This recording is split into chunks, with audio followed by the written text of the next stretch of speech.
PlayBack creates theatre from the stories and reflections of local people.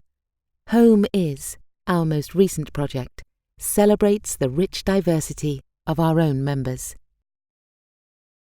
I am originally from Sydney, Australia, and I've been in the UK nearly 14 years.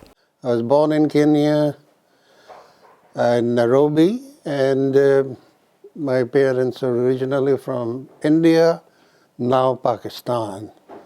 I am Turkish and I moved from Istanbul to London. Now I'm working here as an actress and writer, and also I have an online shop. I'm coming from Algeria, and I'm at the Questors running the catering coffee shop. I come from Lithuania and I'm an actress. London has always been my dream place to be. I haven't even visited it. I haven't seen that much of it, but for some reason I knew I was going to move to London and be an actress. Well, I was born in Hong Kong, and then my parents sent me over here to study, really, because in those days it's very difficult to get into the university because there was only one university in Hong Kong. I was born in Jamaica in 1940 and I arrived in England in 1961.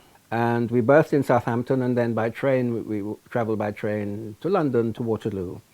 And it was raining and it was grey. And I thought, this is it, I'm in England. I'm Polish, born in Poland. Somebody helped me to get the visa to England. 17th of December, a week before Christmas, leaving my family and all my friends and coming to a completely different, not known to me country, and not knowing a word of English and having $5 in my pocket. I'm from Germany, a little town in the Rhenish Palatinate, not too far from the Heidelberg area. Initially we said we'll go to England but not to London because it felt much too big for us little country folk.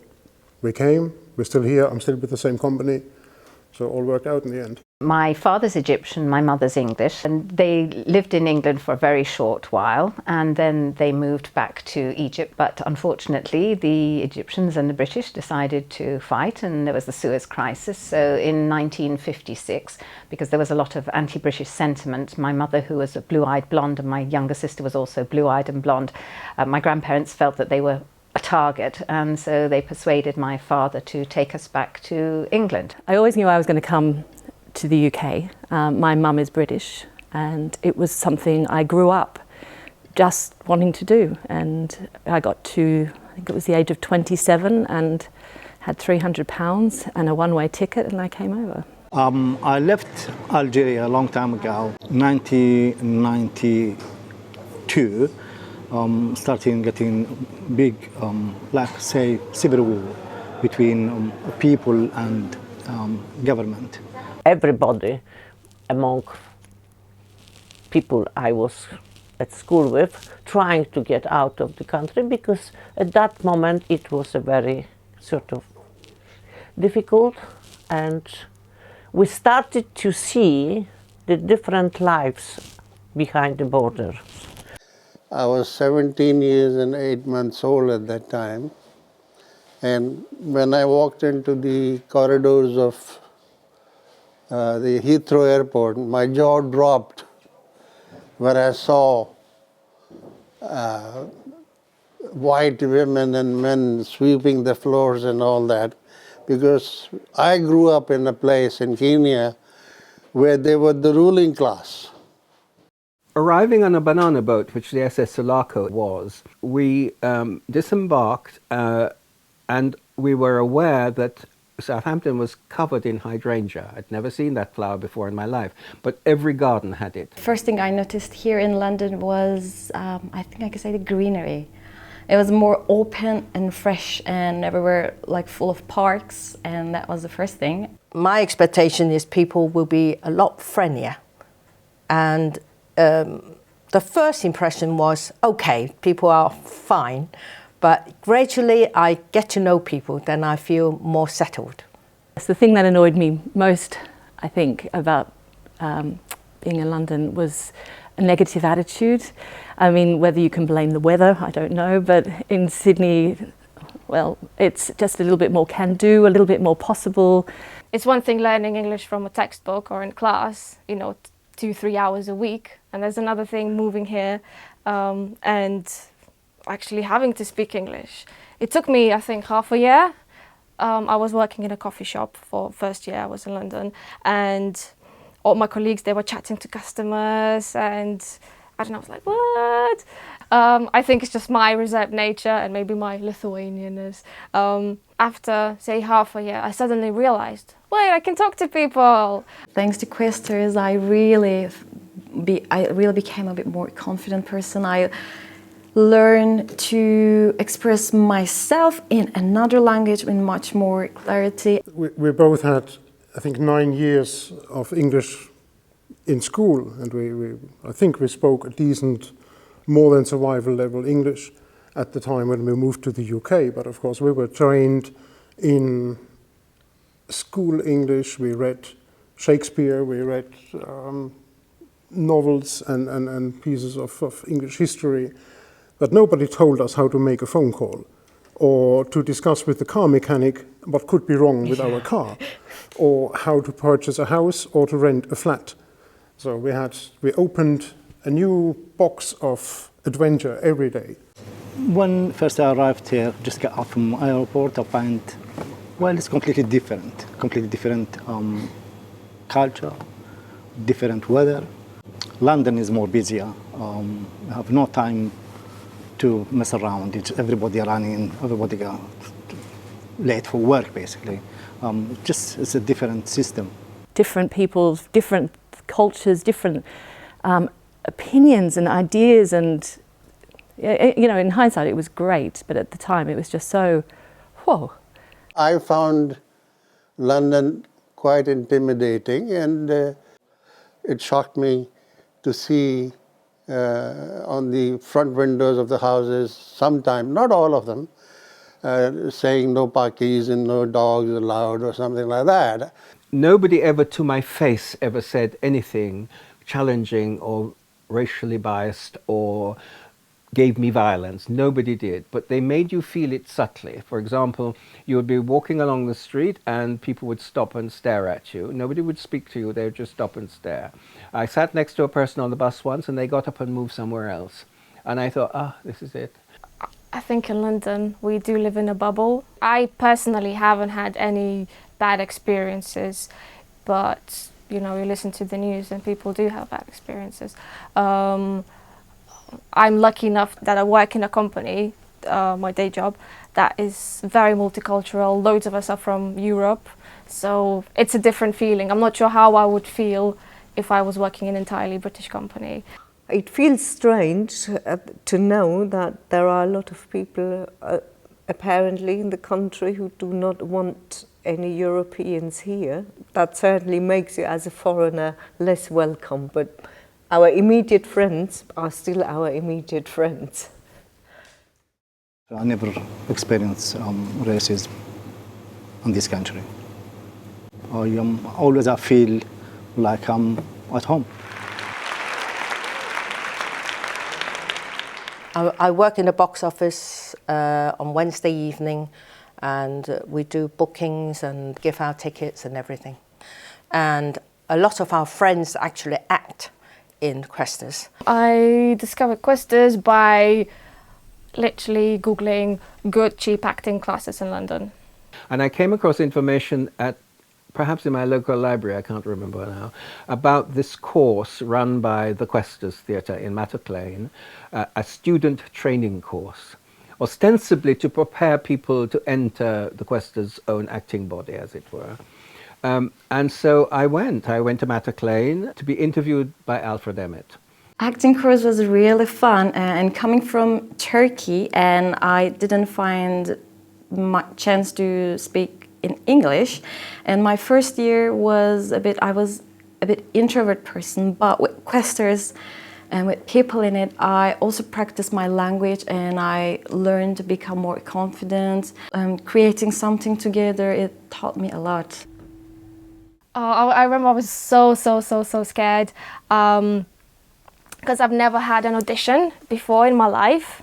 You know, I had to go in, do 2 monologues, have an interview, and I've never done a learned monologue in my life. It was the scariest thing I've ever done. And you began to understand what it meant to be a working actor. Even though this is an amateur organization, the principles of acting and respect for the text, opening up the classic text so you could understand how they're structured and therefore how you would begin to act them. That's how my training at the Questors began. I have never forgotten all those skills I learned in that very first encounter with the business of acting. I have lived in Ealing for over 30 years and I never knew it was here. I had never heard of it before and I saw this marvellous place. So when we'd seen it, I thought, this is really fantastic. So I went and looked on the website and saw that they had in the grapevine a sort of a welcome every Wednesday. So I dutifully came along and I absolutely fell in love with the wardrobe department when I saw it. And I knew Questors was here, but I did not know how it worked. So my daughter and her boyfriend then bought me a membership for Christmas. And I came here on Wednesday evening when they had a walk around it. And suddenly I thought, my God, that's what I want to be. And it's a great place to learn. Earlier this year, there was a notice that they needed help with lighting department, and I helped lit up a show, which was brilliant. And now I'm quite interested in that as well. So, because it's not just about, you know, oh, do this, I act, or do this, and I only do this. It's also helping out with different departments and picking up other skills, which is brilliant. We were once language coaching or assisting during rehearsals of a play. A play about Furtwängler, which was very exciting. It was very exciting being part of it, and we really enjoyed that. And to see the commitment of all the actors through that entire period was just mind-blowing. This was the first time we attended accompanied a Questors production from the very start to the very finish, and it was so exciting. There are so many different aspects of the theatre and I'm just learning all the time. I did go to a production meeting. It was for the pantomime, to see all the different elements brought together, and people came and brought their ideas, and it was just very interesting to be involved from that sort of beginning, and not just from the wardrobe where you just get a group of people coming in, measure them, make whatever it is. So it was quite inspiring. I like to sit in the playhouse and tell her, look, this is the door I made. I made this step. There is so much opportunity in this place. I know people who started in the scenery department, and they are costumes now, and you know, they whatever you wanted to do, you can find in here. Questors is such an institution.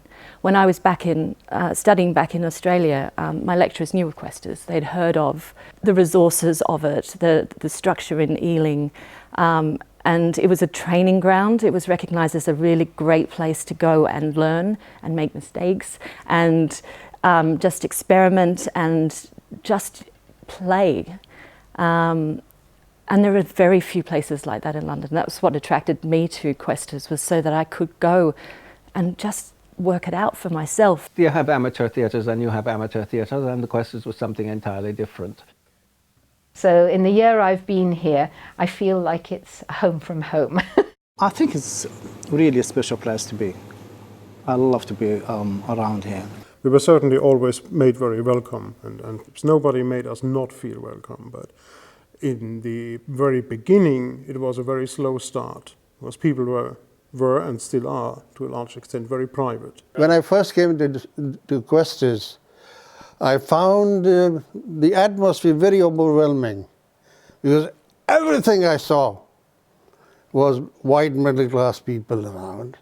Questors is quite British, and I do feel sometimes, you know, even when I do the plays, sometimes I'm the only one who's not native British. In the theatre, I think racism has never been entirely eradicated, because even though black people have access now to work is an example of how we have progressed. But I think there are still notions about us as in terms of stereotypes. Who are we? You know, what kind of roles can we play? In the way women have difficulty progressing in the theatre after a certain age. So in some respect, in our business, in this industry, you wonder how much movement there has been. I refuse to be a black actor. I am an actor and I must be judged by the work I do. Does the diversity and inclusiveness is accepted in this little haven or not? I don't know. We love our home, we love our friends, we love living in London, enjoying all the cultural things it has to offer, from Questors to other theatres and similar venues. But at the same time, we do also go home, by which we mean we drive back to our hometown in Germany. We enjoy the forest, we enjoy the rural setting. When I return to Australia, I don't feel like I belong there anymore. I mean, I am Australian, that was where I was born up, but I think I left looking for something that I belong to, and I do feel as though I belong far more in the UK than I do in Australia. I can say home is London for me now, yeah. And when I go back to Turkey, visiting my family and friends, after a couple of weeks I started to miss London. I said, this is home, because when I go home, I feel like foreigners in my own country. I'm like a tourist if I go back to Hong Kong. I don't go to Lithuania that much, so I think I've kind of, I've settled here. I like that I don't belong anywhere. I quite like that I could belong everywhere and have a place.